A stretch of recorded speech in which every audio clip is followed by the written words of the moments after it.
From the Lean Enterprise Institute in Boston, this is the WLEI podcast, where we share stories of people making the world better through lean thinking and practice.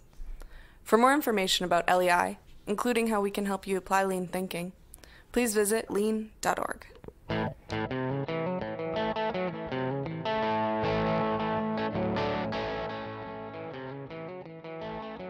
What's your problem? As in, what's your problem?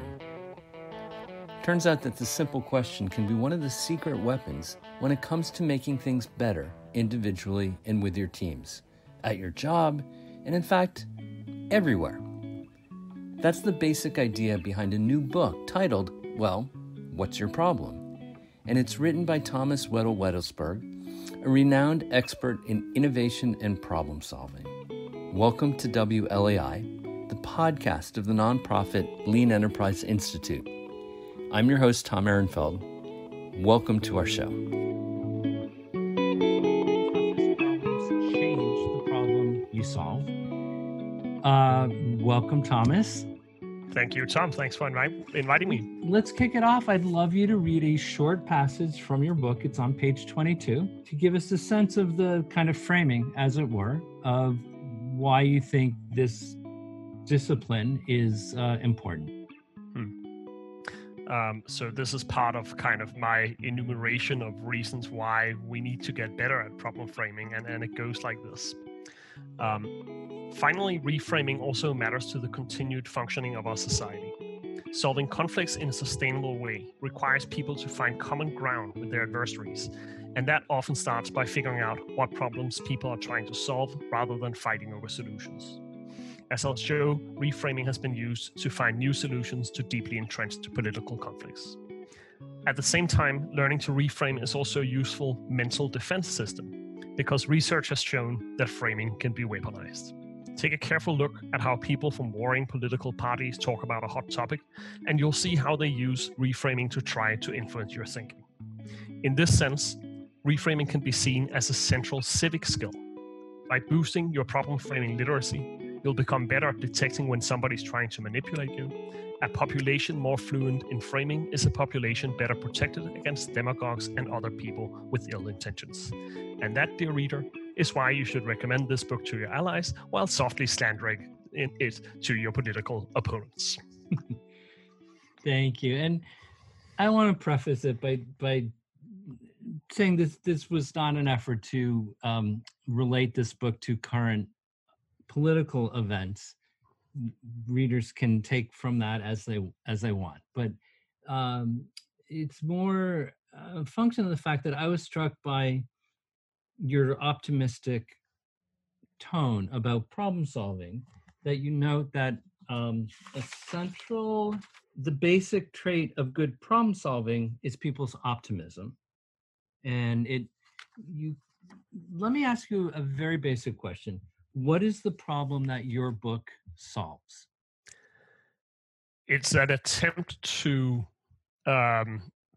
supply a missing link or a missing skill in problem solving, if you will. Because what I found is that people are generally good, of course, at problem solving. They're also pretty good at analysis, and we have a lot of good frameworks for that out there. Okay. But there is that third, and in my view, higher level skill of problem framing or problem finding, you call it in academia, effectively making sure you are solving the right problem to start with before you delve into analysis. And that's just something I found through my work that people don't master. Like, so people may know about it, they may have some Einstein quote they'll throw out there, but when you look at the nuts and bolts of this, we don't have compared to the really, really strong, solid frameworks we have around analysis, there's nothing really comparable on that front with problem framing. I don't, if you ask me, where do you go to learn problem framing? If this was negotiation, I'd say, well, there's this one-day negotiation course you could take. That's really great. Or here's a great book, Getting to Yes, or one of the descendants from that. But when it comes to problem framing, we don't really know too much about how to dig into that black box of how to do it. And so that's really what my book is trying to solve for. One thing, the more I read in your book, the more I was struck by its human aspect in that it increasingly deals with the kind of messy problems that emerge when one tries to take a kind of productive approach to problem framing. And I would suggest that perhaps what's simple is nothing simple, and that it quickly becomes messy. And so, two questions. I boil it down in a kind of 5 minutes or 3 minutes what you mean by reframing, and then tell us why is it so hard. I think the high level introduction, I love to just share the classic, that the slow elevator problem, because that's a good anchoring kind of example to refer back to elucidate what do we mean when I'm talking about framing versus analysis, for instance. And then I'll get into the hard part and kind of why we may not have gotten this right yet, despite having known about it for so long. So the slow elevator problem. You are the owner of an office building. The tenants are complaining about the lift, that it's kind of too slow, and they've threatened to break their leases if you don't fix that. Now, what's noticeable here is that the problem has already been framed for you. Namely, the problem is that the lift is slow. And what inexperienced people do there is they jump straight into solution mode and say, how do we make it faster? People who are better at problem solving, they know they need to analyze the problem first, and then they ask, why is the elevator slow? But crucially, that may be the exact wrong question to start with, because there are ways of approaching this that has nothing to do with the speed of the elevator. And the classic example is, of course, if you ask a wizened landlord, well, they're going to suggest that you put up mirrors in the hallway in order to distract people. That example is really like a very simple way of remembering what is the difference here between analysis, why is the elevator slow, versus going in and saying, is the speed of the elevator really the right problem to focus on? Or might there be a better problem out there to delve into and address? In this case, that people perceive the weight as annoying. So that's kind of, I'd say that's the high level example. And to be clear, the mirror, it's not like the ultimate solution here, because whether a mirror will really work depends on what's going on in the real world. If people are running late for important meetings, then the mirror is just going to be a distraction. But it is kind of capturing that essential idea of the discipline we need to get better at, namely the initial framing of the problem. Now, what you just said, I'm excited by this angle around the human aspect, because I thought about, wait a minute, like reframing isn't new. We have known about it since the days of Einstein, Peter Drucker, and so on. The first empirical research pops up in the 60s around this. So why aren't we better at it yet? And I think part of this answer comes down to the fact that many of our existing problem-solving methods have come from a specific environment, namely the manufacturing floor. Like that is the discipline that has been created the bridgehead in terms of really understanding how we solve problems. Now, if you think about it, the problems we encounter on a manufacturing floor, like suddenly there's defects in what's coming out on the other end, that universe is a scientific universe. It is a systematic, rigorous process. We know to an amazing degree of exactness what happens in step 5 when you put a car together. And so those are what's sometimes called algorithmic problems. There's a clear structure or a pathway for how to solve it. Now, to be clear, like algorithmic doesn't mean easy. Like, as you'll know, if you've ever tried to assemble like a Lego model or an IKEA bed, or like, God forbid, a Lego model of an IKEA bed, like that can get really complicated. Yeah. But essentially, these are systematic, rigorous universes. Now, in that context, reframing doesn't play that big a role. Because we know what the outcome we want is. We kind of understand, okay, we have to track down what went wrong here. That, though, is only one type of problem. Like many, many, many of the problems that we face in reality, sometimes also in manufacturing environments, they're human problems. They are fuzzy. We don't have an exact kind of guideline for how to do this on a systematic basis. Like they are, I like the word heuristic problems. Like think of raising your kids, or think of kind of putting together a good business strategy, or like driving a team so it performs optimally. Those are not linear, very well structured problems. They're messy. And that means very often that there are many different ways of trying to tackle them. So I think that's, when you ask why is it so hard, why have we not been better at it, I think that's the part of that explanation is historical. I'd be curious to hear your own kind of, I mean, with your knowledge of lean and everything, what's your take?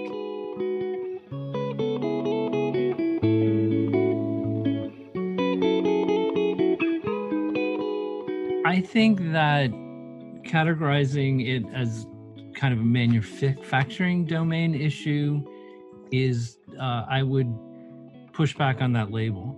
And I think above all, it's a cultural challenge. And I think you can see manufacturers which historically have analyzed problems and made decisions in a very top-down, kind of coded, pre-existing way, where they make decisions that are structured to support existing values. Something like Roger Smith at GM deciding that robots are the answer. You know, that's just an edict.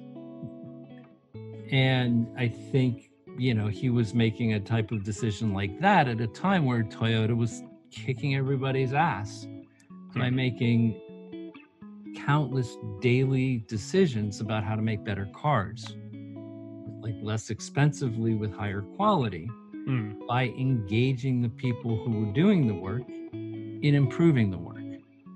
And that was, you know, the foundation for their ability to do that was based on a culture of problem solving.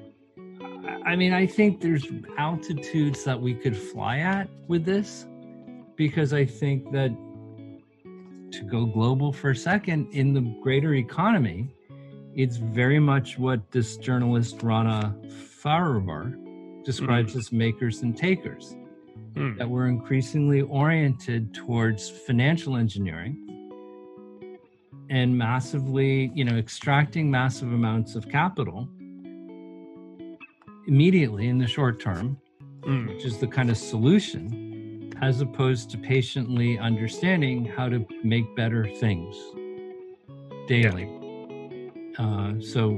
To actually creating profits by creating value as opposed to extracting them. What I love right now about this conversation is that we are like applying this meta perspective to reframing. Like, what is the problem of problem solving? Right. And what I'm hearing you say, that a couple of reflections, I think, you know, the top-down approach, AI is now the solution. Like, that's a very typical pattern, that somebody has fallen in love with a solution and is now like pushing that down over everything, which is, you know, inherently problematic. I think it can make sense in some contexts where you want to explore what AI can do for us, and so you assign part of the business and say, folks, let's dig into this. The second it becomes an intended panacea to everything, then you start misapplying it to, you know, or not understanding what to solve. I think, yep. Well, yeah.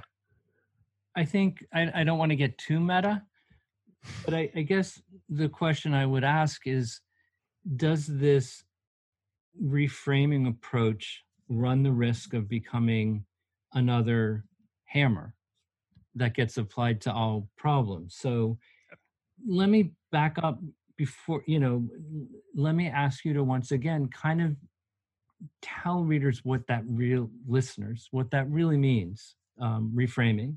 Yeah. And then address the hazard of, say, defaulting to it as of the hammer. Yeah.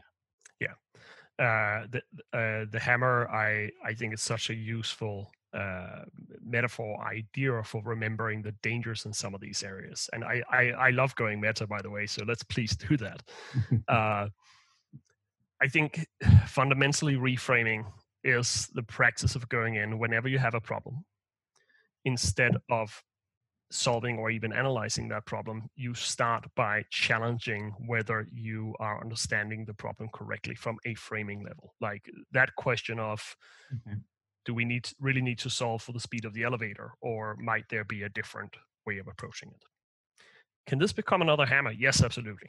I like to think about what's our goal here. It is to enable more efficient problem solving and effective problem solving across whatever we're dealing with. And sometimes you don't want to go in a reframing direction. There are many problems we solve perfectly well without reframing.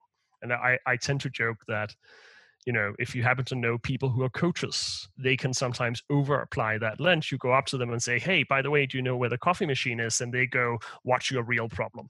It's kind of there's a point at which you just want to know where the coffee machine is. What I think is essential here with reframing is to understand that it can be a very rapidly applied practice. Because what is the danger of the hammer? The danger of the hammer is when you try to use it for so long that you lose the opportunity to change course in the appropriate time frame. Meaning, if you think every problem needs to be reframed, and you think the solution is to go off 2 weeks to the mountains and think deep thoughts, well, that's going to be problematic. You're going to waste a lot of time and resource. You're probably going to get stuck in paralysis by analysis.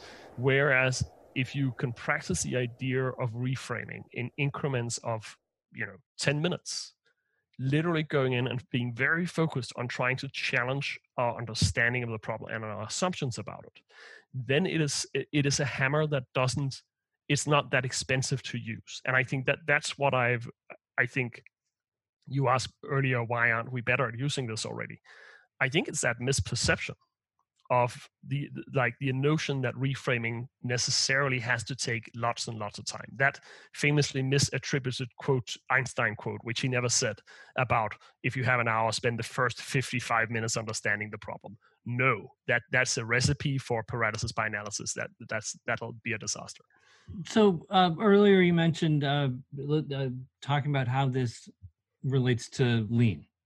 And you have John Shook's book, Managing to Learn, which really details his understanding of the A3 process, which he was taught while working at Toyota.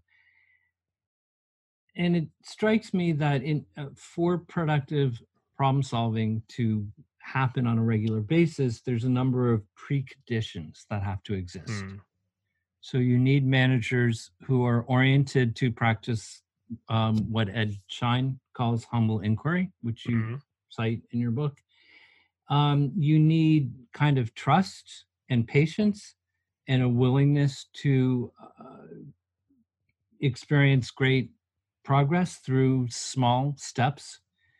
And again, as Managing to Learn shows, an orientation to frame problems as gaps between a current state and ideal state, and then express it in an improvable manner.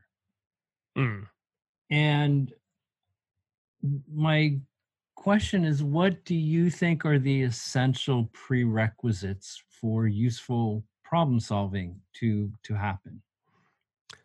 I think what you just mentioned, those things are correct. And I know you've had Amy Edmondson on earlier, right? Having that, not just the trust, but also the willingness to challenge each other while feeling you can do that safely. The key I found here is to not try to boil the ocean, because I found there are some people who start by saying, well, in order to get this right, we need to change our entire culture of the company. Right. That makes it a very difficult problem to solve, because cultures, how do you do that quickly? What I've seen work well is to start figuring this out in much, much smaller units, where you get the people you work with on your closest couple of colleagues, when you start getting them aboard, because there you have much greater leeway to start creating more of a, the psychological safety, getting the inquiry kind of attitude for. You can lead that personally, and then gradually building out from there, starting to do it with another team you collaborate with a good deal, potentially with a client you have a trusting relationship to, and so on. So I think that insight helped me understand how to integrate it properly, and even ideally, like, start where you already have a trace of those things. Instead of starting with the team that's furthest away from the goal, start with the one that's pretty close. So you start seeing, okay, this is the point of the method. How do we make it work in our world? And then trying to build it from there. So lean practice, or phrases to start with a model line, is to get it going in one place and then build on that. And I would also say, you mentioned here this notion of gaps, like the current and ideal state. That is a very powerful approach. What's interesting to me is that those things tend to be relatively easier to define if we're in what I think of as the manufacturing environment. Not easy, but at least easier. Whereas if you look at human problems, I don't want to say that manufacturing problems aren't human problems. They are as well.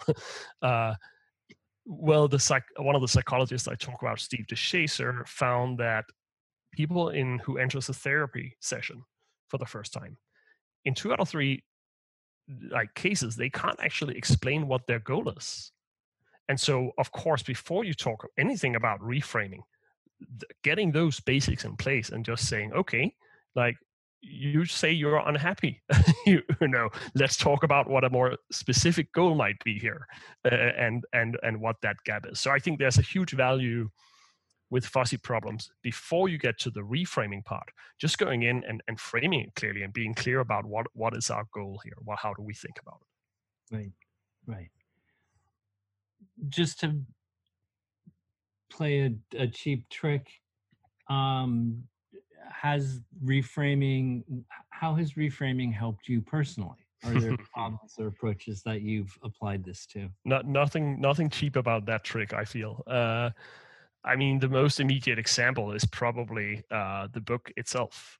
When I started out with this, I figured we need to have everything in this book. There's research and practitioner experience with reframing from almost any field you can imagine that's delved into this issue of how do we frame problems better.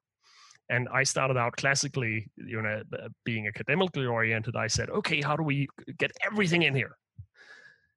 Then, luckily enough, the way I developed this is through over a period of roughly 7 years, kind of working with companies, trying to solve real problems and frame those problems correctly. And it just became super clear to me that my challenge was not to put everything in, but to strip almost everything out. Because I found the second you make the process or the framework too complex, it just gets used a lot less. There's almost a spectrum here from very rigorously taught and systematized processes that experts can apply. They can be immensely powerful. And then to the other end of that spectrum, where it's something that you don't need special training for. You don't need to have taken the Six Sigma, whatever color belt you want. You don't need all of the setup and the expertise there. You just have this one thing that you can potentially apply in a meeting on a Wednesday afternoon without a lot of preparation. That was the problem I wanted to solve for, because I felt in that first end, the systematic end, we have it covered fairly well. Like, if you get a good lean practitioner in the room, they're going to catch this probably. Whereas the vast majority of people and the vast majority of the problems they solve, that's not the context, that's not the resources we have. We have to figure out, how do we make this viable to teach really broadly in a manner where non-experts can get this. Existential question facing lean and the lean movement is how to teach it and how to sustain it. That is, how to build on the gains that people have reaped from it. Because it's very much, I think, a human challenge. It's just really hard to teach what it is in a way that people see the relevance to their daily work and become not just compliant, but willing. Yeah. And really energized to own it. Now, that does happen. And that's, I mean, the folks at LEI feel like we're on a mission. And I mean, we all, to a person, deeply believe in this. And I it's just very hard to teach, and to teach in a way that people apply it and build it. Yeah. So I guess my question is, I don't know, one way of getting at this is, where have you had useful failures in teaching? Because your book makes the argument by sharing 100% successes and solutions and ahas. So where did you encounter resistance or frustration that hopefully proved useful?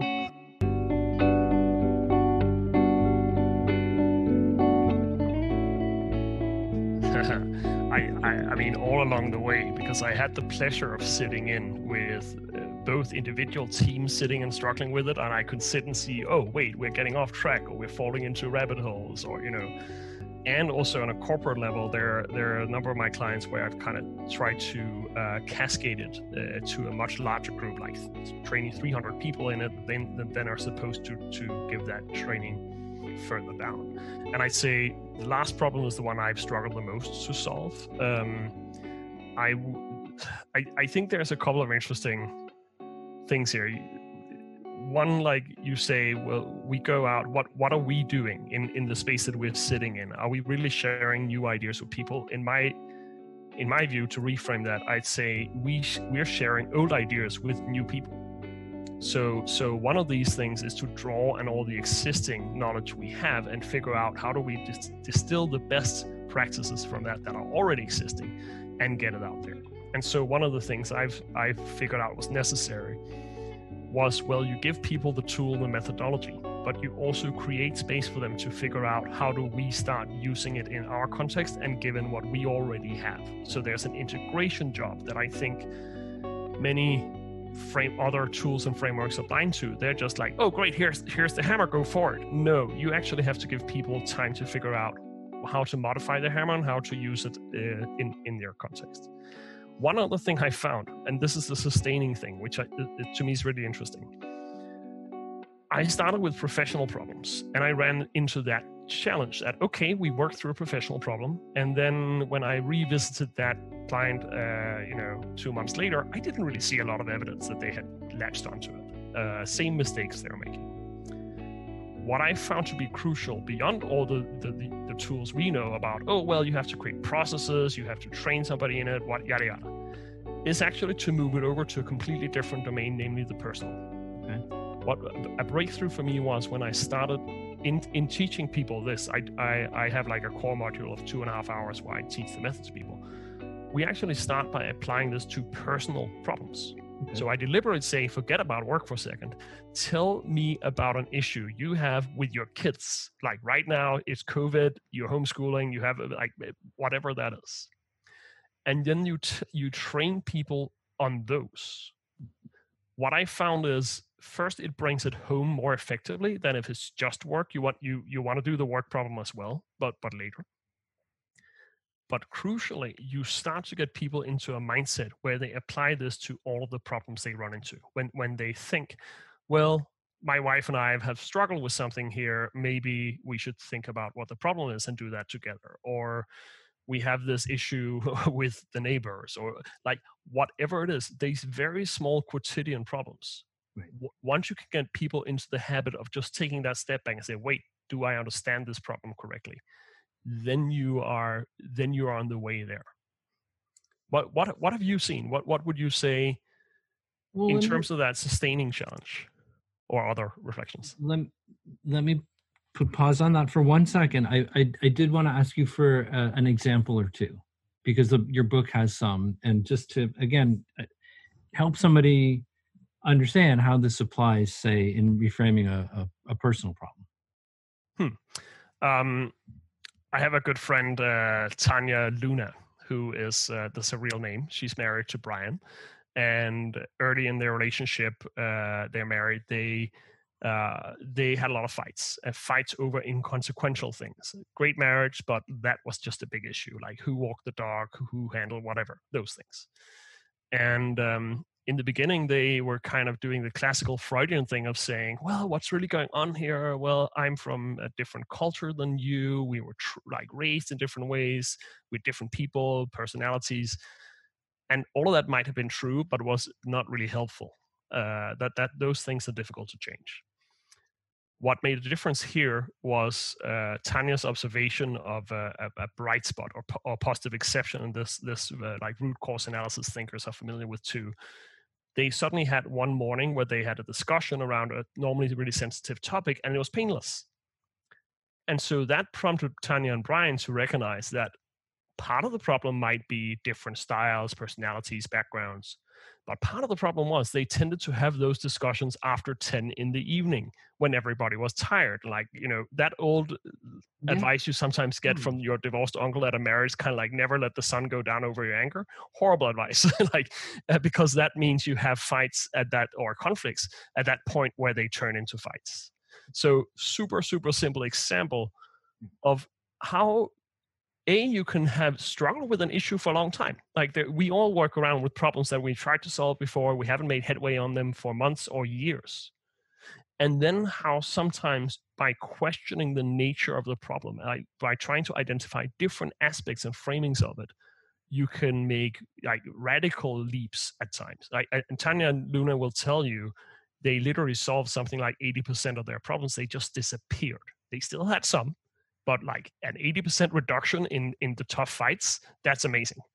And it was simply a question of reframing by asking the question is, what are the circumstances for these fights? When do they happen? And might there be other things contributing to them? And can we have them at a different time when we might be more disposed to resolve them?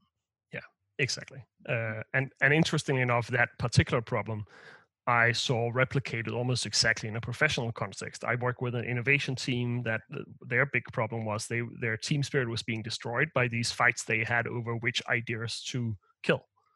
Okay. And when I spoke about it, it turned out, well, they were scheduling those for late in the afternoon instead of kind of handling it like either right after lunch where people are stocked up on kind of protein or something similar. So that brings into something else, of course. Once you start getting this problem literacy or framing literacy I'm talking about in the personal domain, you start seeing the same patterns, of course, in work problems, because they are not always that fundamentally different. So develop a problem literacy, which you mentioned in the book, which I think is brilliant. Thanks. And so to circle back to your question back to me, I think it's important to understand something Taiichi Ohno, who was a developer of the Toyota production system, wrote when he called it nothing more than the application of powerful common sense. Applying this systematically over time is a profound challenge, but ultimately one needs an environment where people are willing to let their guard down and be willing to and trust each other, enable the best approaches to emerge from collective thinking.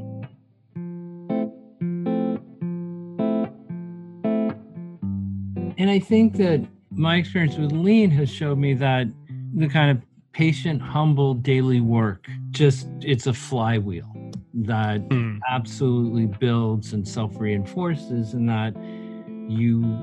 that's how you create value for customers, which in turn creates value for valuable companies. And I think it does start at an elemental level. And people who have been shown that they have a voice and a stake, combined with what Amy Edmondson writes about, which is psychological safety. Because I think that the hazards of any prescribed problem solving or improvement approach, like that in your book or like Lean, is that it's implemented by solution bringers, by authoritarian kind of male type of thinking, in which people tell others how it is. Yeah. And it's a tough contradiction, though, because Toyota I've read that it has been brutal.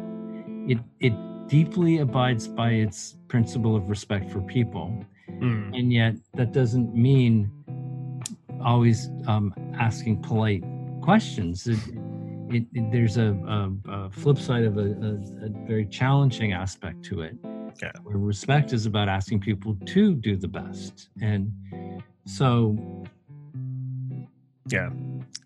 in fact, I think one difference between what I've learned of Lean and what I saw in your book is your book's more optimistic. Your book is very kind of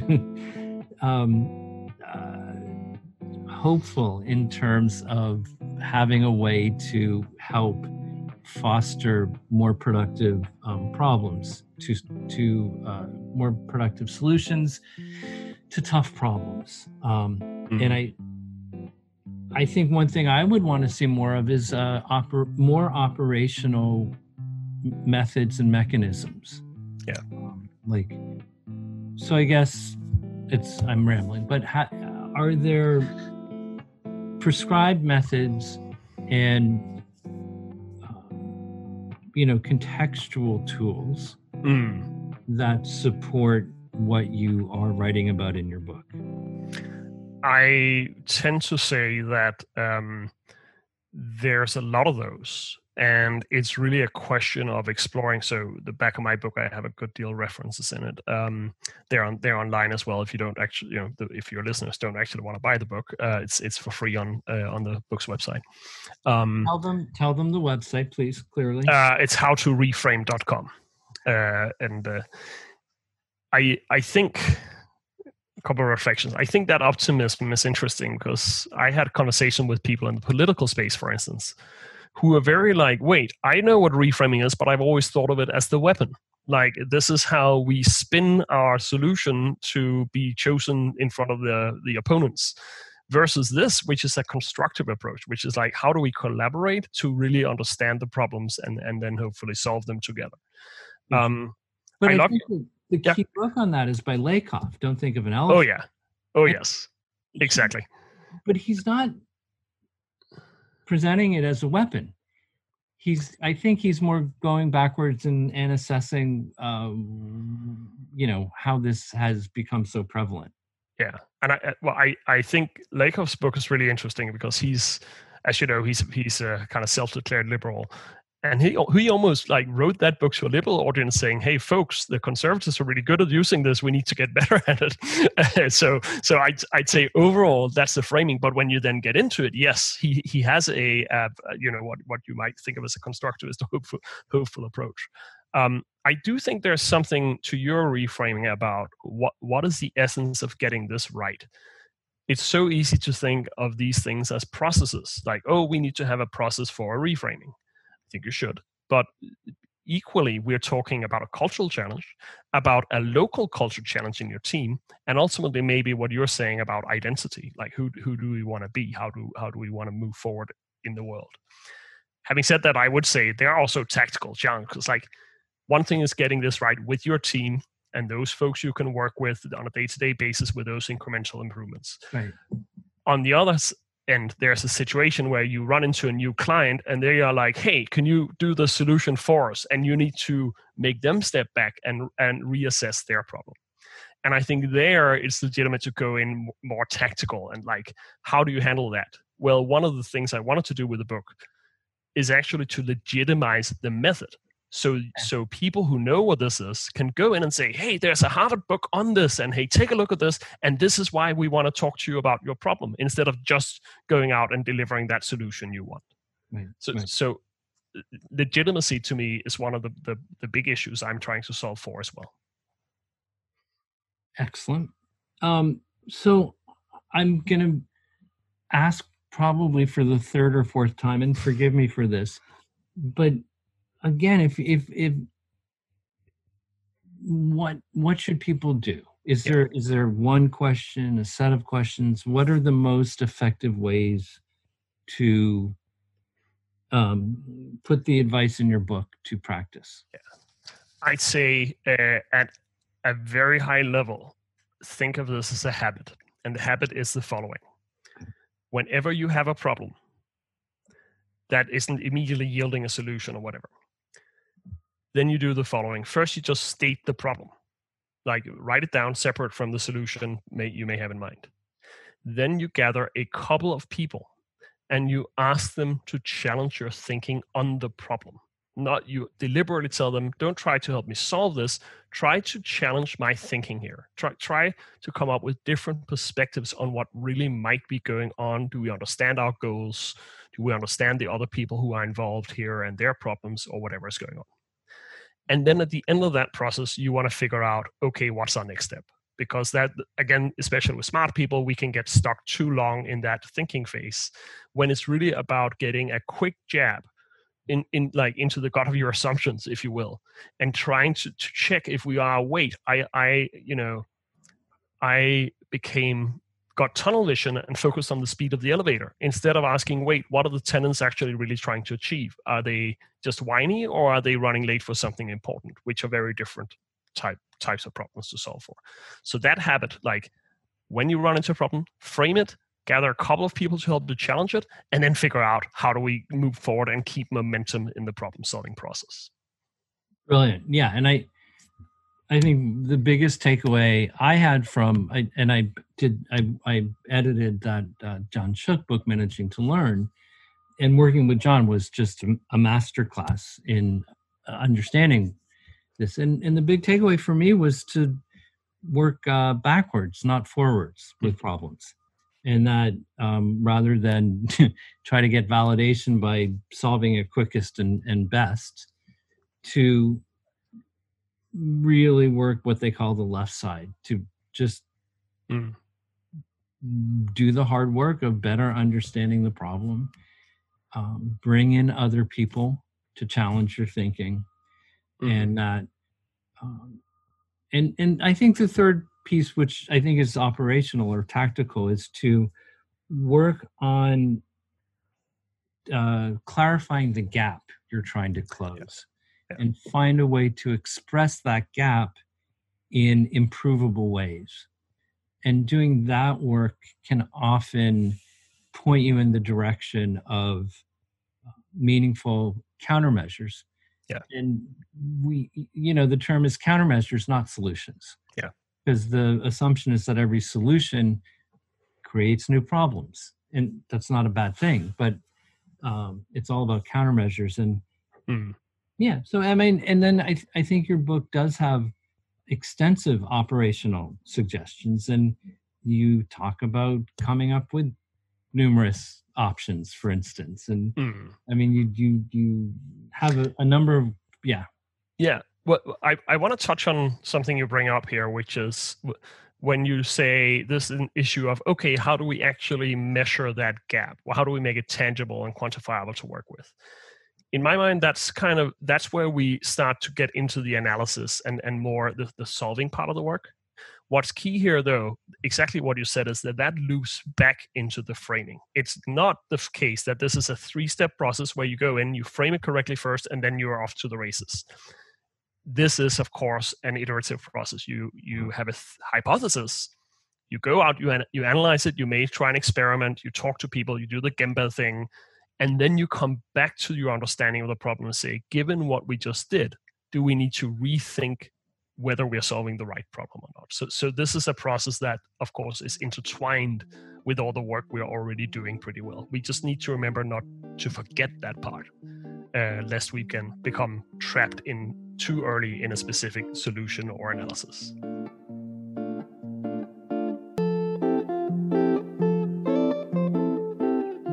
For the sake of this podcast, I want to respect length, both yours and the listener. I'll say that, and we'll cut this out. I'm happy to stay on and chat more, but I think that's a good place for us to stop for the podcast. And let's remind people, the name of the book is What's Your Problem? By Thomas Wedell-Wedellsborg. It's published by Harvard Business Review Press. The subtitle is To Solve Your Toughest Problems, Change the Problems You Solve. Tell them the website again. howtoreframe.com. Thank you, Thomas. Thank you, Tom. Thanks for having me on. And I love that we are going meta in these discussions. Thank you. Many thanks to Thomas Wedell-Wedellsborg for this great talk about how to use questions as a means of learning and improvement. Thanks go to John Cotter, Pat Panchek, and Lori Moniz of LEI for their technical and other support in producing this podcast. If you've enjoyed this, please tell a friend about it. And feel free to share your questions, comments, and improvements with us at pod@lean.org, lean.org. Thank you so much, and we will be joined next month with Professor and thinker Roger Martin, who will discuss the themes in his new book, When More Is Not Better. Thank you.